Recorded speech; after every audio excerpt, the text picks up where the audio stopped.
Hi everyone, I'm here today to tell you about some Thames mudlarking finds re-found 100 years after they were originally found in the mud of the River Thames. Imagine, if you will, London in the 1920s.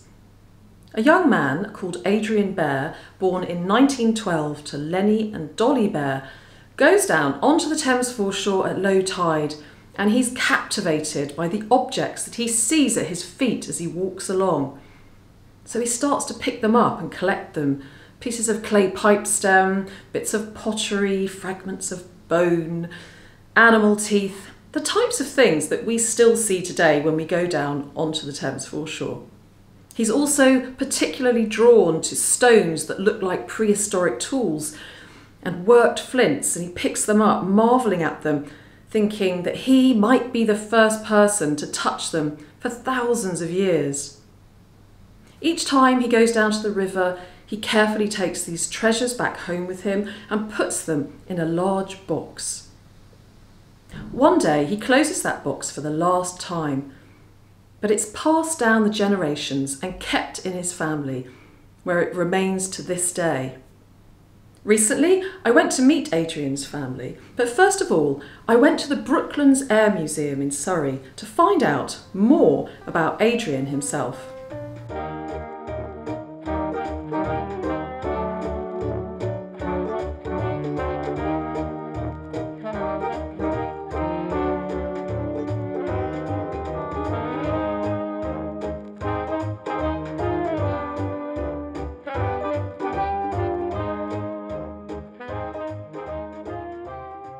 As well as enjoying a spot of mudlarking from time to time, Adrian Beare loved aeroplanes from a very young age. He had flying lessons in his teens, and in 1928, at the age of 16, he was enjoying a flight over the Brooklands racing track, which is where I'm standing now.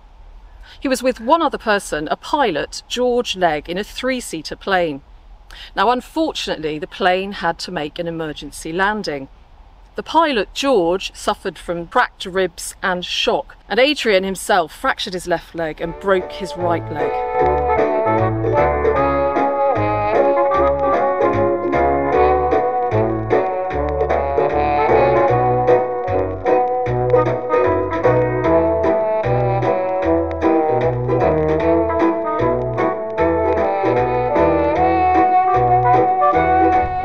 Despite the injuries sustained by Adrian Beare as a teenager, it didn't put him off flying.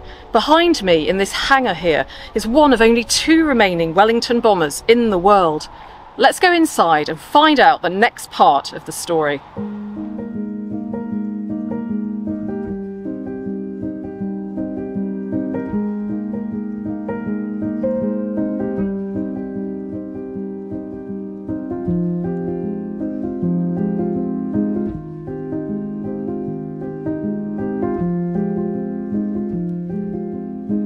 Now behind me you can see a Wellington bomber, and as I said, it's one of only 2 remaining Wellington bombers in the world.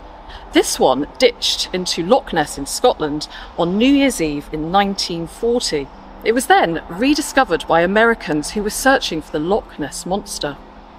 Adrian Beare also flew a Wellington bomber. During World War II, he signed up with the Royal Air Force Volunteer Reserves.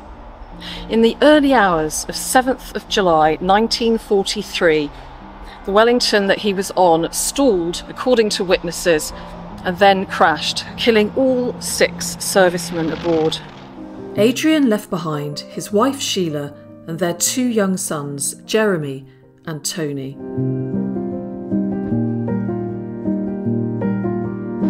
It's pretty amazing. I can actually look inside this bomber. You can see the bombs down there behind me. And the person who was in charge of the bomb aiming mechanism would have been lying on his stomach right here, operating this mechanism. And then the bomb would have been released. It's just extraordinary to be able to actually look inside. Quite terrifying, actually. So just to get a sense of what Adrian might have been experiencing, up here in that tiny little space is where the front gunner would have sat.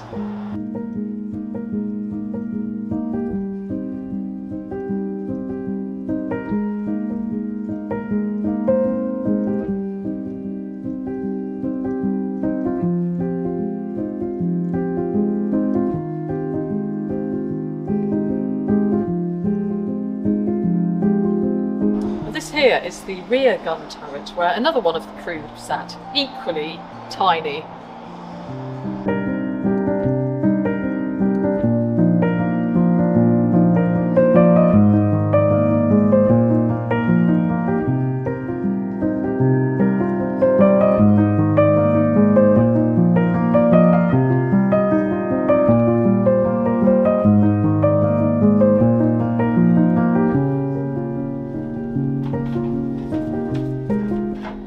Actually here in an original fuselage of a Wellington bomber. I can't imagine what it must have been like for Adrian to be in one of these during World War II when it was cold, cramped and dark.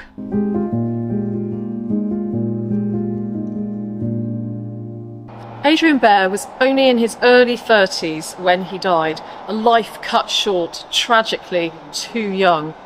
Let's go and meet his family and find out more about that box and what's inside. And here they are. Hi. Hello. So lovely to meet you. Thank you so much for coming to London with your grandfather's and your great-grandfather's box of mudlarking finds. Now Stevie Beare, who is also Adrian Beare's grandson, can't be here with us today, but we will be thinking of him. And yeah, thank you so much, guys. And would you like to introduce yourselves? I'm Sarah Beare, Adrian Beare's granddaughter, and this is a box of things he found in the Thames foreshore in the 20s and 30s when he was a young man. I'm Thea Beare, I'm Adrian Beare's great-granddaughter. Hi, I'm Lenny Beare, I am Adrian Beare's great-granddaughter. Fantastic. Well, as you know, this is hugely exciting for me. The prospect of seeing the contents of a box which has mudlarking finds which were collected along the Thames foreshore, somewhere we're not quite sure where, but collected in the 1920s. There is some good stuff in there. I think you're going to like it. And I understand actually there's quite a few prehistoric finds in here. And I am not particularly good on flints, but I do have some friends, some mudlarking friends, who are experts on Neolithic, Paleolithic flints and Stone Age tools and all that kind of thing. They're called Steve and Ben. So how about we go off to the Putney foreshore and join them in a walk in the footsteps of Adrian Beare to see what they can find in terms of flints. I have roped in my lovely daughter Grace, who's going to babysit the box for us at the Fulham Palace Cafe. So we'll drop in there first, say hi to Grace, and then we'll shoot off and meet Steve and Ben.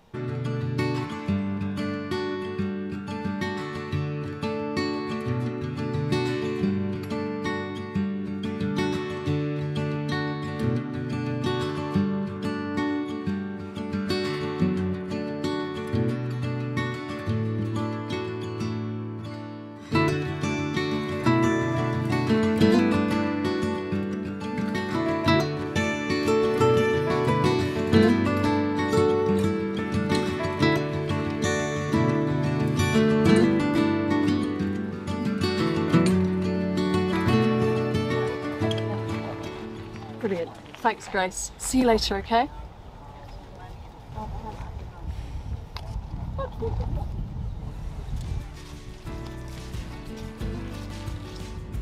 The thing is about this whole part of the Thames in West London is that you can find the whole range of prehistoric flint work. So you can find very, very old Paleolithic things which date back to between 180 and 450,000 years. And much more recent things which are like Neolithic, which is like 2,000 or 3,000 BC. Iron Age pottery. Iron Age? So it's like about 1200 to 550 BC. Oh my gosh, it's you so can see the little groggy. bit, it looks like dog biscuit. It's Yeah, really. But you can see that the flint specks in there, and these would have been done by hand. Sometimes you find pieces, you can still see the thumbprints, and it's lovely. Wow. I've got shoe boxes full of Iron Age pottery. Get like the rims where you got all the rims crimped by fingers, and it was children who used to do it. The women and children used to make the pottery. So you get these really small little finger marks, just like, it's so cool. So Steve, what are you keeping an eye open for now? Sharp edges. Sharp edges? That's when your eye's in. You sometimes see like sort of with blades, they occasionally just flatten the surface, but sometimes you get an edge on, so you just see a sharp edge and your eye just shoots straight to it and then pull out a nice blade. And the first time I came at the Thames was with a metal detector. I was more interested in coins, and as with most mudlarks, you're happy taking home some pipes, bit of pottery, you learn the fabric of the pottery, and then you get excited about it. And then when I found my first, it was a scraper. That was it. Really? Addicted. That was it. You know, that's it. There's no going back. And then your eyes only looking for them flints. And let's take a look. Let's see if any of you guys watching this video can spot flint. Do you know what? I think I can see it. I think I can see it. Right in the middle. Is that it? Oh, what? Let's have a look. Oh my gosh, that is so... That skinny little thing. What have you found there? Find of the day, that's a lovely core. Another core. So that's had various bits chipped off of it over the years then? Yeah, so you've got the striking platform there. Yeah. So this is like one that would be carried, and then the blades would just be chipped off as and when needed. Right, so it would be in somebody's tunic or whatever they were wearing. In their little bag. I think I've got a core renewal flake in my bag, which I'll show you afterwards, because sometimes when a core would get a bit exhausted, they'd chip it and they'd refresh it into a flat face, so you've got you might have a flake and you have the lines from the blades that come off it, but it's just been like sort of, it's just waste matter really. I've got quite a few core renewal flakes, but they're worth keeping because somebody did it. And will you be recording that one? Yeah, all the calls. All the calls. Yeah, they've got to be recorded. It's blades tend not to, unless they've got retouch. So what did you think, Steve, when I first sent you a photograph of some of the finds in Adrian Beare's Mudlarking box? I was blown away. I showed it to Richard. It's a shame that he couldn't make it today, but we were just in awe of it. There's some amazing stuff in there. But yeah, and Ben was like, wow. Oh my gosh, have you got a blade? Woo! Yeah. Look at that. Wow. Nick, what's happened? Well, it looks as if Ben has found a blade and has shown Thea it here, so she's called us over and said that we've got a blade. So we're looking at a Neolithic, he said Neolithic, a Neolithic blade. Wow. Could eat my dinner with it. And there's definitely some blades in Adrian Beare's box as well, so it'd be interesting to compare them.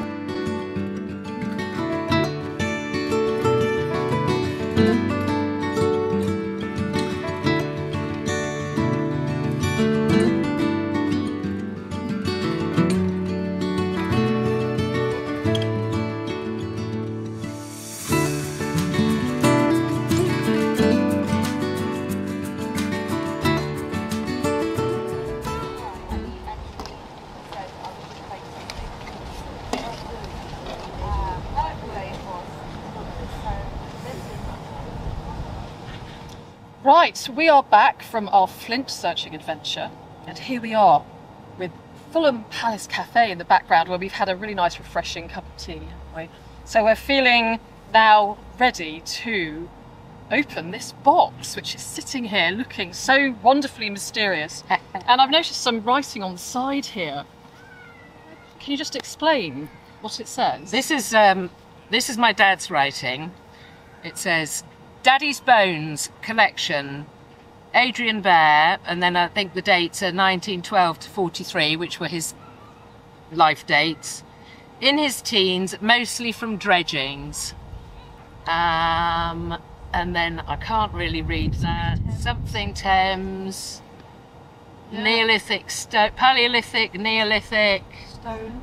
Something that's in the corner cupboard. That's what I was saying earlier. In the corner cupboard. The things that we had in the corner cupboard are in the box. I'm sure. So it's been pretty much unopened for a while, hasn't it? Oh. So let's take the top off and see what's inside. Do you want to put that over there?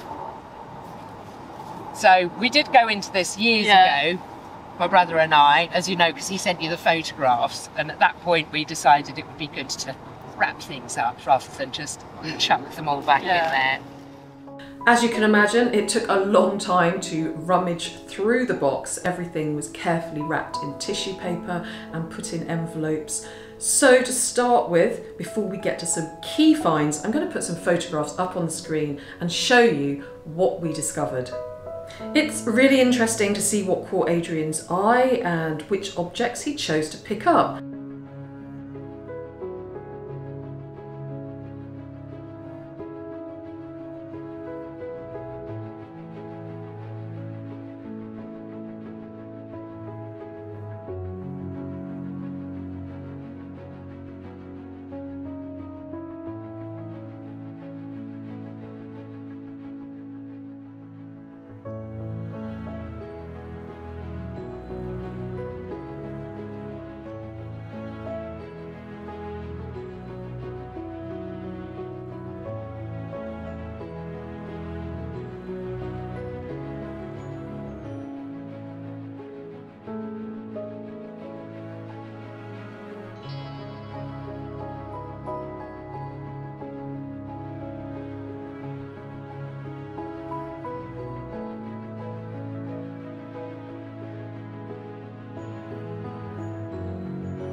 Right, shall we move the box out of the way and focus on a few of the star finds which we've picked out, which are just here.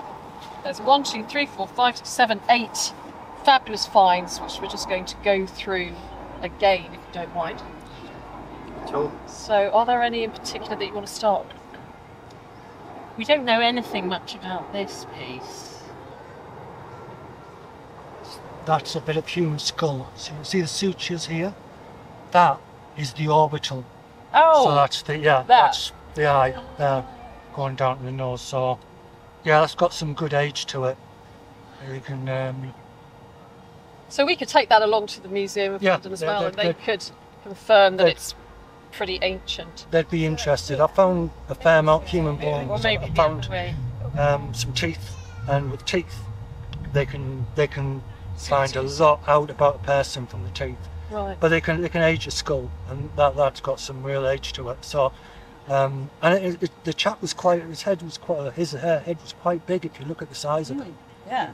You know. Wow. So that could come from somebody, perhaps, who was living in Neolithic times. Could have made one of these. Wow, it's pretty amazing. So that is an interesting one to look at. What about this one? So that's a Mesolithic, definitely a Mesolithic axe head adze woodworking tool, and these were often referred to as Thames picks.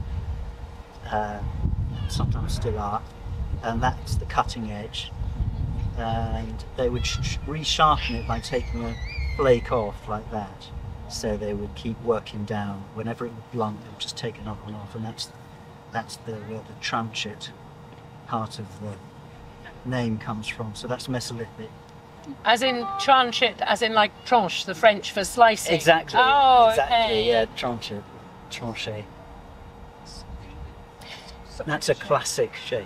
Would this have been used with a handle, or is this to be used by hand like that? I think with a handle, Right. they would be hafted and then used as like a chisel or a little axe to shape wood. Beautiful, nice thing. Next. Yeah, me and Ben were looking at that one, and at first it just looked like a flake, but we spotted retouch on it. So that this is retouch, sort of see to the edges there. So it's a scraper. But, Scraping hides. Yeah, scraping hides. So that's really nice.